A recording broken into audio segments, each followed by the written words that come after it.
It started with a missed call, then a missed day, then the kind of absence that wraps itself around your chest and squeezes. Her mother felt it first, that instinct that wakes you before the alarm and whispers, "Something isn't right." When she reached out and got nothing, no text, no answer, no update, that's when the fear solidified. Meshay didn't disappear, she didn't go silent, and she would never vanish with Layla. When officers stepped into the picture, the story unfolded like a dusty film reel. Grainy, incomplete, missing frames. There were witnesses who didn't realize they were witnesses.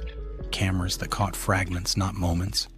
A timeline that stretched, blurred, then twisted into something darker. Investigators retraced Meshay's last known movements, speaking to those who saw her in the hours before the silence. There were hints of distress, glimpses of tension, signs that someone close to her was spiraling. Police began connecting dots, small ones at first. A vehicle seen where it shouldn't be. A lingering sense that whoever last saw her wasn't being entirely transparent. As detectives pushed forward, a clearer picture began to form. This wasn't a simple disappearance. It was a chain of events set off by control, fear, and escalating violence. The discovery that followed broke more than hearts. It fractured the community's sense of safety. The truth wasn't cinematic. It wasn't wrapped neatly in motive and confession. It was messy, devastating, and rooted in a darkness that had been simmering beneath the surface for far too long. First of all, how are you holding up? As I can. As you can, okay. Because we're here in a jail, I'm gonna read your Miranda rights. So, I'm a missing persons detective, okay? I also do a few other things like cell phones and computers. I'm a bit of a geek, but part of me being a geek is I also have to do missing persons. So in my missing persons investigation, Joanne told me at some point in the night of March 12th, she saw you with, is it Meshay or Misha? Meshay. Did she say she was going somewhere? Can you tell me anything about that? No, there was no talk about going anywhere. We had went out. Well, initially we came over to Joe's house because she was a mutual friend. Okay. We just came over there, like, this is really my girlfriend, So you guys went over to Joe's because she's a mutual friend, right? And we were literally just going to talk and be together. Like, we slept together that night, everything. Joe says that she saw, at some point in the night, you and Meshay left, you guys came back, and then you and left the apartment with Meshay, who apparently was out in your car. What kind of car do you drive? Charger. The Dodge Charger, right? Yeah. And then where did you guys go after that? It wasn't nighttime then, it was the morning time. We didn't go anywhere. Meshay had parked the car down the street. We went down the street and took her to the car. Oh, okay. And that was contacting her later on that day because she had left her purse.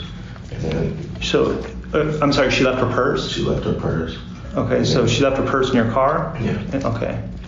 But literally after that, Joe, even then, I had tried to, I didn't call her on a regular phone. I called her Google Duo, just because she said it was the safest. Called her Google Duo, she wasn't picking up. And this is because she's missing, right? Like you were trying to get a hold of her and you couldn't. I mean, it wasn't a big concern at first because Okay. I literally just thought she was just ignoring me for a little bit or something. So where do you think they're at? I don't know. You don't know? Okay. Is there any history of them running off? Not that I know of. No. Okay, so when you went over to Nettie's, what did you and Nettie do? We just hung out, ate a bagel, and just watched TV. Did you buy her a bagel too? Yeah. Is she like a girlfriend? No. No, she's just a friend. Meshay is my girlfriend. Meshay is my girlfriend. But me and my wife are in the process of being separated. You guys were going to stay, how long you guys been staying there? Literally the first night. Okay, Because gotcha. we, like I said, wasn't trying to violate or get caught violating. Understood. So, I mean, I'm trying to gather leads, right? So, if you were me, where would you go looking for? And again, if I find, I'm likely going to find Meshay, right? So, where do you think they're hiding out at? Where do you think would go? Where would she want to be? I don't know. The only, and then like I said, again, I'm not trying to point fingers or anything. Her ex-husband literally took and wouldn't give her back for a couple days, and we had an issue with that. So When was that?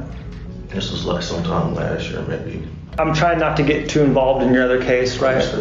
But like I said, I'm more interested in that little girl. Okay, that is, Meshay could be anywhere, right? But I mean, I'm sure you love that little girl like everybody else, right? I mean, that little girl got a lot of family, right? Two of my own. Mm-hmm. And I'm telling you, I'm really, when Meshay gave her brother a cart, I'm the one that got up in the morning to take Layla to school every morning. And you're kind of soft spoken. Do you mind if I pull up a chair? Sweet man. Because no, I got a whole lot of shit I'm already dealing with, and this just makes everything worse. Like what?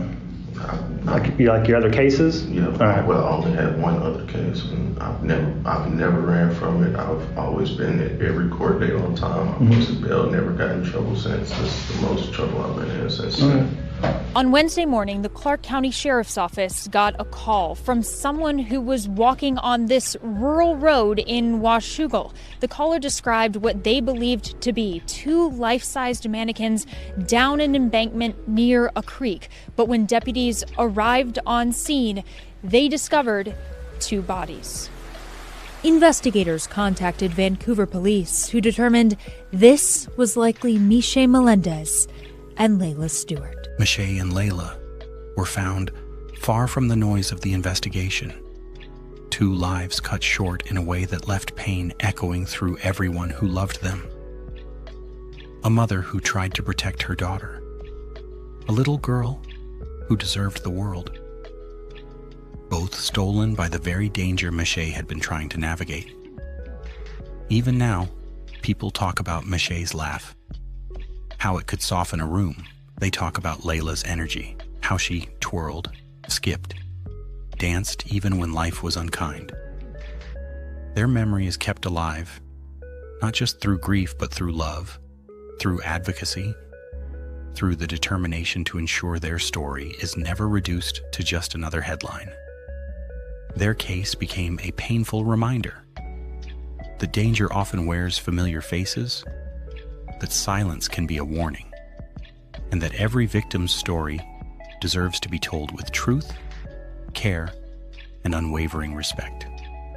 Investigators, family members, and community advocates continue to fight for accountability, to make sure what happened to Meshay and Layla is neither forgotten nor repeated.